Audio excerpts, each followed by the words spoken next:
Is motherhood no longer what it used to be to us as Sri Lankans? Are women being expected or asked to carry too much? In 2019, we had over 300,000 births. In 2024, that fell to 220,000. For 2025, it was 214,000. A fall of one-third in 6 years.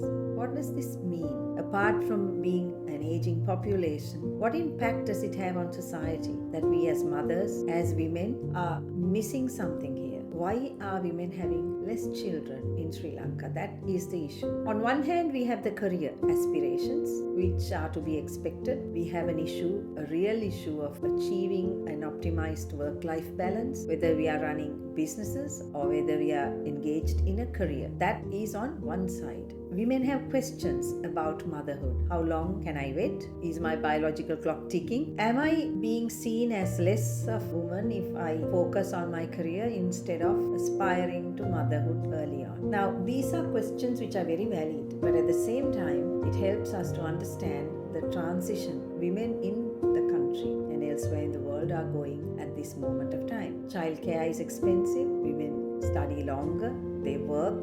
They aspire to careers, and at the same time they look at how we could be mothers and have the time and the space to be able to raise a family and children and spend time with them. There is no right solution in this, but we can only talk about what is applicable to all mothers and what we as women experience on a daily basis. The important aspect of this to understand is that it is no longer just a general conversation, but one that we must be concerned about because it centers on women's health. Data also shows us that more mothers are diabetic, while more mothers also face various complications. Sometimes it has everything to do with waiting longer to have children. Now, each one has different issues, but as a nation, if we have problems with our birth rate falling, with less women having children, then it is something that we all need to address. This is not to say that mothers have not failed. This is not to say that women have prioritized their careers, their work, their businesses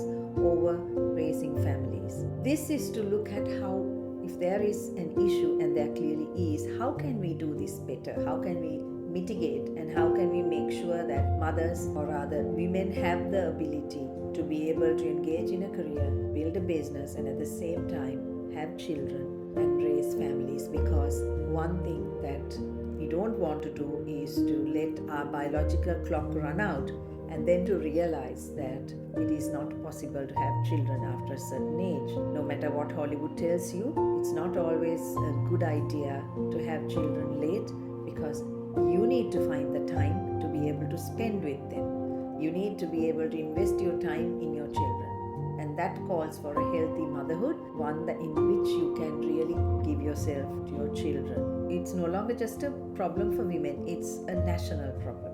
It is something that we need to address, and it is also to understand that as a country, as a society, as a nation, everything rides on how equipped we are to face the future. And if we are not, then that's something that we need to think about.